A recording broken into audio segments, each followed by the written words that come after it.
Aline Yazghi, bonjour. Bonjour. Vous avez écrit l'étude Développement durable, bonnes pratiques et plus-value pour les entreprises.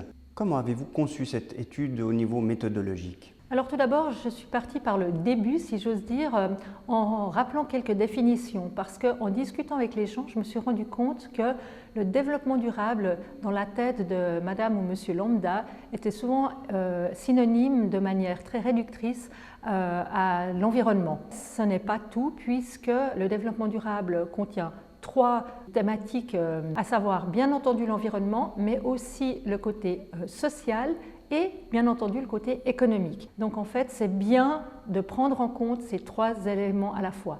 Donc c'est pour ça que j'ai commencé par réexpliquer ce que c'était, donner aussi quelques définitions d'un certain nombre de termes et de nouveaux modèles d'affaires, que ce soit les circuits courts, que ce soit l'écologie industrielle, l'éco-conception, etc. Et ensuite, je me suis dit que c'était bien de se mettre dans la tête d'une entreprise qui n'aurait encore rien commencé et donc de dire par quoi commencer, parce que ça peut paraître une montagne, surtout si on prend les 17 objectifs de développement durable et qu'on a une petite entreprise, on ne sait pas non plus par quoi commencer.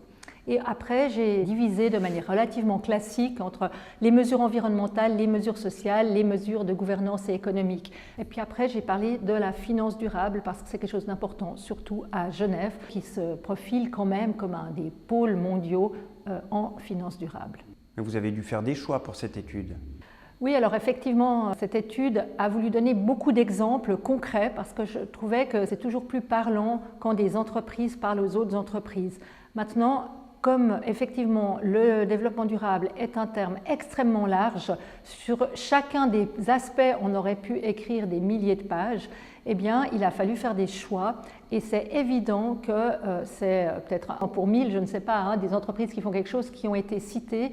Ça ne veut pas dire que celles qui ne sont pas citées n'ont rien fait, ça ne veut pas non plus dire que celles qui sont citées sont les meilleures dans leur domaine. Quel constat avez-vous fait sur le développement durable en entreprise à Genève? D'abord, ce n'est pas forcément les entreprises qui en parlent le plus, qui font le plus. Il y a beaucoup d'entreprises, notamment dans les petites et moyennes, qui entreprennent des actions mais qui n'en parlent pas, soit parce que ça leur paraît évident, soit parce qu'elles n'ont pas envie d'être taxées, d'entreprises qui parlent de ça pour faire du greenwashing. Donc c'est une première chose. Deuxième chose, je trouve que quand même la réflexion a beaucoup évolué. Moi, ça fait des années que c'est une thématique qui m'intéresse et que j'ai suivie. Et c'est vrai que maintenant, elle est plus intégrée dans les entreprises. Ça ne veut pas dire que toutes les entreprises prennent des mesures, ça ne veut pas non plus dire que tout est parfait dans le meilleur des mondes. Comme le rappelait d'ailleurs le premier directeur du service de développement durable il y a 20 ans, les entreprises regardaient le développement durable d'un air suspicieux. Aujourd'hui, beaucoup d'entre elles ont entrepris quelque chose. Avant aussi, c'était peut-être on se contentait de une ou deux petites mesures comme ça. Et maintenant, c'est beaucoup plus intégré de manière globale dans l'idéal. Ce serait dans le business model même. Alors souvent, ce n'est pas le cas, mais disons que c'est quand même devenu quelque chose de plus important dans les entreprises. À votre avis, on est donc passé à un tournant, notamment avec la sensibilisation sur le climat?